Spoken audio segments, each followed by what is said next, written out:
Welcome back, guys. Today we are going to be in my training regimen and comp style training as I am training for the North American Cup starting in April. So starting out with a lot of the boulders, I've been training a lot on the comp style boulders. I'd be saying, if you can see that the walls are pretty bare right now, and they're made bare just because there is a high school comp, but a lot of these comp sets are very unique in itself just because the way that the high school comps go, especially in Wisconsin, is that they're training to see if they can get on the national team or even just get to the ad rock team, which is the pretty much club team, which is like high standard climbing, and they just got done with divisionals too. A lot of the climbing that I've been doing though is, obviously you guys see a lot of slab in a lot of my TikTok and or YouTube videos, but I also need to start posting my fails, and kind of tracking how I'm doing on certain climbs, and like day to day, if I have a project and stuff like that, just because it's good progress for not only the viewers, but for myself to see, just because it is a little bit different in other standards. So I just need to be aware of my surroundings more with that, and just measure what I need to work on, especially when I'm failing. I watch those videos and then I kind of delete them and then post all the kind of highlights of my climbing, but just kind of seeing where I am is the biggest thing. And it's really crazy to see how much progress I have made since April. Starting back up climbing in April has been a hard but fun process for me, and becoming not just a klutzy climber, but a climber that has good technique and also power behind it. And so let's get more into the climbing based. As you see, this yellow one, this is a 7.9 that is set at the route. It's one of the harder power boulders that is set in the high school comp sets. And they actually, I was kind of forerunning for some of the route setters, and they see me do some of the stuff that was kind of out of pocket, out of box. And I'm not like a world-renowned climber or anything, but I do things a little bit differently, and I'm not, how you say, like an expert, but I can tell you if I can break it, and anybody can break anything. Everybody's got a different beta for everything, but that yellow power one, definitely like doing a sketchy stand on that bottom right handhold was not intended, and they quickly changed that, as you'll see later in the video. And it's very fun to see what the route setters do, and it's definitely harder now that they have taken it away, and you'll see later in the video how I do it. But some of these climbs are just really fun. The route setters did a really good job of setting things that will make your mind complex, and it's not too hard, but it's not too easy either, especially for the grade range that I'm climbing in. Obviously there's going to be routes that are lower, as there's 4 divisions in Wisconsin for the high school climbing league, and they're doing Division 1 being the quote-unquote easiest, kind of like the entry level, just to be inclusive, and then D4, which is like you're an elite climber and you're approaching to be possibly on an ad rock team or just win state divisional, which honestly is really cool if they can do that, especially as I know a lot of the kids that are in the ad rock team that are now out of divisionals and regionals, and that are doing the Wisconsin Climbing League, which I'm really thankful that they're doing for these guys, because it's a good outlet, and climbing is very inclusive, and also it just lets people of all age ranges just come in, like for the high school level, just like to figure out what they want to do, lets them be part of a team instead of being like on a quote-unquote sports team. It's a league where it's not too serious, but it is fun. So I will say some of these climbs, especially this pink one, I didn't read it at first, and my friend Gretchen said it, and it's a super easy climb, but I was being really overzealous and not thinking about my climbing, and this is something I needed to put in the video because I wasn't thinking. I didn't read the route. I was kind of disappointed in myself. Like, I flashed almost everything on the wall. Like, I flashed the 2 harder problems on the side of them, and I was just like, Lucas, why didn't you read it? And it's a good kind of humbling moment for myself, just to sit back and really read every route that I do, to respect every route too, because as a climber, and I know many other people don't always read the route, but also not respecting a route just because it's a graded maybe softer or maybe it's a little bit harder is a little bit more complicated. So yeah, that's just what I need to focus on, especially in commercial climbing. But getting into, say, the power endurance training, I've been doing a lot of spray wall. I've been loving the spray wall a lot more. I used to fear it. I used to stay away from it just because a lot of the holds are really sloped, and a lot of them are also pretty chalked up. But I've been training kind of like going around the worlds. Going around the worlds is it's like a beginner's kind of spray wall training method, but I've been trying to grab more and more holds that are way harder. And then also transitioning to the campus board, which I've kind of stayed away from too, just because it is intimidating. But I've been getting workouts from different coaches, kind of trying to ask around like what to do. These are just some examples of like some depth drops and just campus board workouts that I've been doing, doing 4x4, doing 4 on each side, and making sure that I have 5 seconds off, and taking short breaks and getting on the wall as fast as possible, doing the best of my ability. And some of it is actually a warm-up. Like this one is mainly a warm-up focus. That's why I have a longer video of it, but it's just kind of show anybody that's watching my videos, especially if it's a beginner climber, on what I'm doing.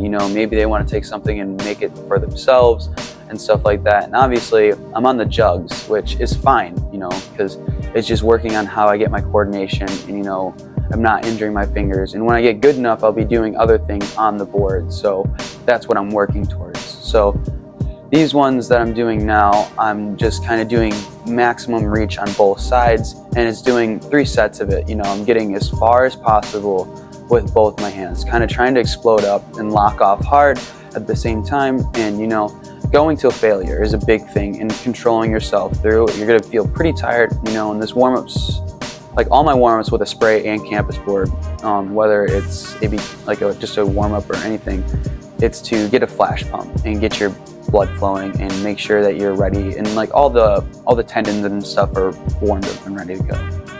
But going back to this yellow climb, like I said earlier in the video, they changed it just because I was doing some just breaking beta, stepping on that right bottom handhold, which honestly, it makes it way more fun. It is supposed to be a dynamic climb that I make static. I'm just tall enough to make it static, which honestly, I've done it both ways, but it's definitely harder for me to do dynamically. And it's weird for me to say that because I used to be a very dynamic climber, and I've fallen in love with doing things more static because you won't be always able to break something dynamically.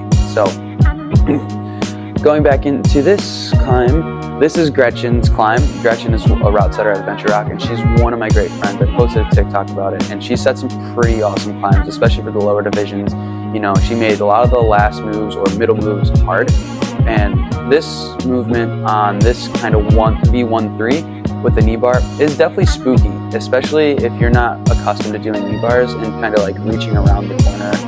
And obviously you can do it right knee or left knee. Honestly, I've done it a few more times. I've done it left knee and it's a lot better. If you see me doing more backflips, it's just because I kind of want to be known as a backflip guy after climbing. I know it's not necessarily safe. I always do it when people aren't around, but it's also just to show that I'm having fun, not taking everything so seriously, because the sport's supposed to have fun and not always be a super serious sport. But this is a 3-5 climb that Gretchen set, and it's honestly super fun. And it's electric style climbing. As you'll see later, it goes from strict slab to then kind of a dynamic style in the end of it, which is awesome. She set some really hard routes for beginner climbs. And honestly, this climb stumped a lot of people, even the best climbers.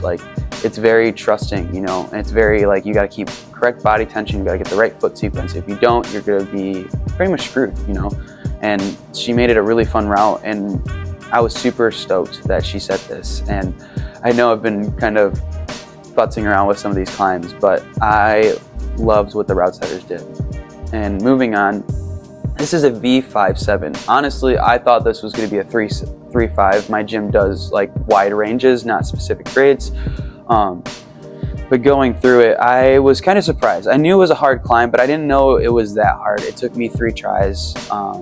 But it just kind of grades are subjective. I'm not a route setter. I've been offered an internship to route set, but it's kind of subjective, making certain movements. And, the route setters did a really good job making sure you didn't know some of these climbs. They're in that gray area. Maybe this is a high 5 or a low 6, because it is kind of hard, It's spooky. As you see here, I kind of just fall off and bail out, and sometimes you got to get humbled. You go with the 10 of flashing every time, but sometimes you got to fix your movement, especially if you're stuck. I fought and I didn't get it right away, and the the second try, like on this one, because this is not that first one wasn't my flash attempt. The first one was my second attempt overall, and this is my third attempt, obviously, and it's kind of fun. You know, I've seen people do it dynamically. My coach had told the climber kids, like the ad rock climber kids that were going to divisionals, that they weren't allowed to use that. Where my right hand is, there's like a nice little chip that's just good enough to pull yourself right and keep nice stability and body tension, where they were allowed only the ret, which, you know, I can do that probably. It's just gonna definitely be a little bit spooky, especially this ending. If you just do it dynamically instead of stepping on it, it doesn't feel as secure. And looking up, it doesn't look that far, but it is that far. For the way your hold is, you won't get as much bang for your buck there, but it is a very nice hold in regards to that. And it was a very nice 5.7, as I found out most of the grades just recently this week, as this is from last week.